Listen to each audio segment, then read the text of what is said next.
Be honest with me for a second. How many times have you said these words? I'll start tomorrow.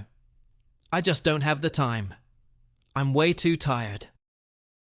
I want you to really think about that. Every single excuse you repeat, every time you let one of those phrases slip out, it's like a drop of poison you're feeding your own future. And I need you to listen to this carefully, because this might be the most important thing you hear all day. Your excuses are killing your dreams. They are suffocating your potential, one justification at a time. Excuses feel so good, don't they? They feel safe. They wrap you up in this warm, comfortable blanket, protecting you from the scary reality of hard work and the potential pain of failure. But here's the cold, hard truth. Every single time you choose that comfort, every time you choose an excuse, you are actively sacrificing your progress. You are trading your future glory for a moment of present ease. Think about the person you truly want to become. That confident, successful, fulfilled version of you. Right now, that person is trapped. They're suffocating behind a wall of your excuses. Every "I can you utter" is another brick you lay in the wall of the prison you've built around yourself. And the longer you wait, the higher that wall gets. You look at successful people, people who have achieved incredible things, and you might think they're somehow different. Maybe they were born with more talent, more time, more energy. But that's just another excuse. The people who truly succeed in life are not the ones who never had excuses. They have just as many as you do, maybe even more. The difference is, they are the ones who made a conscious choice to destroy them. They looked their excuses in the eye and refused to let them win. Let's break it down, because these excuses are just masks for something deeper. When you say, "I don't have time," what you are really saying is, "This is not my priority." Because we all have the same 24 hours in a day. Beyoncé has 24 hours. Elon Musk has 24 hours. The difference is how they allocate that time. It's about what you value. If your dream was truly your number one priority, you would find the time. You would wake up an hour earlier. You would sacrifice that hour of scrolling on your phone. It's not about having time. It's about making time. When you say, "I'm not ready yet," what are you really saying? You're saying, "I'm afraid." You're afraid of failing. You're afraid of what other people will think.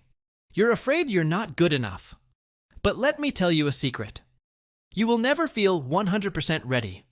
There will never be a perfect moment when all the stars align and the path is completely clear.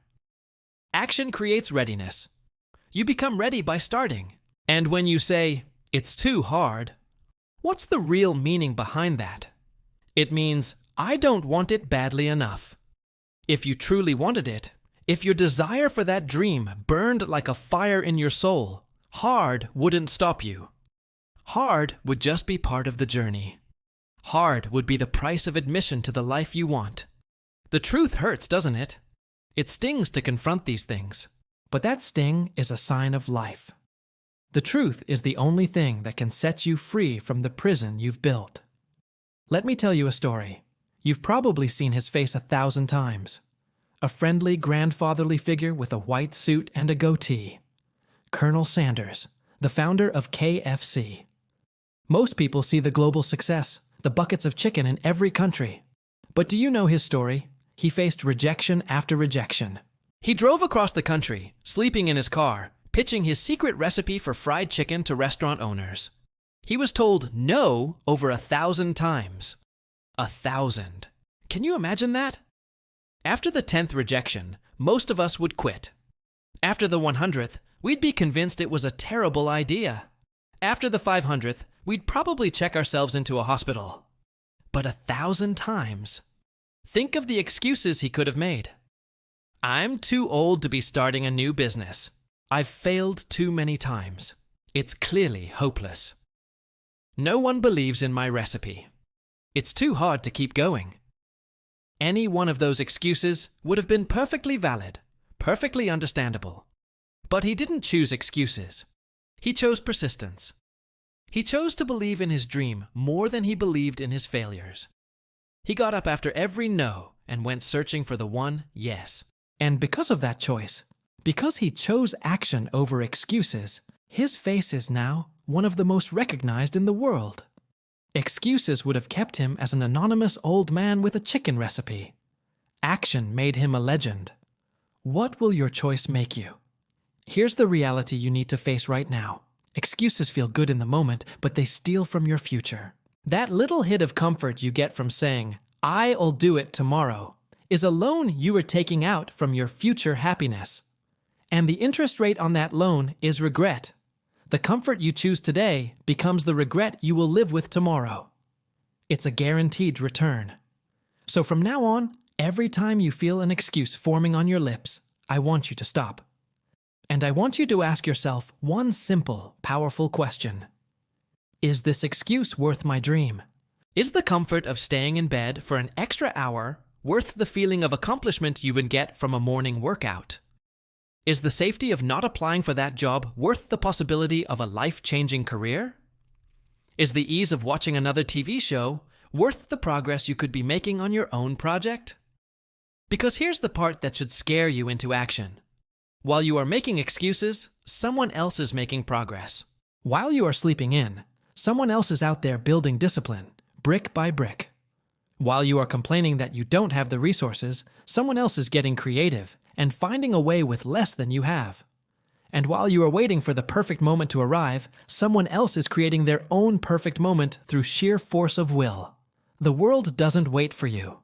Your dreams don't wait for you. Opportunity doesn't wait for you.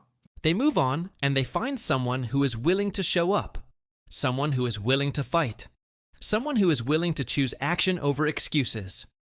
So it's time to stop. Stop lying to yourself. Stop telling yourself you'll do it one day. One day is not a day of the week. Stop feeding your future with the poison of excuses. It's time to put it on a new diet. Start feeding your future with action. Feed it with discipline. Feed it with consistency, even when it's hard. Especially when it's hard. Because one day, you're going to be older. You're going to look back on this exact moment in your life. And your future self is going to ask you a question. They're going to look you in the eye and ask, why didn't you try harder? Why didn't you give it everything you had? Don't let your answer be another excuse. Thank you for watching. If this message hit home, if you're ready to kill your excuses and start building your future, then subscribe to Rise to Triumph. This is where the excuses die and where winners are born. Let's get to work.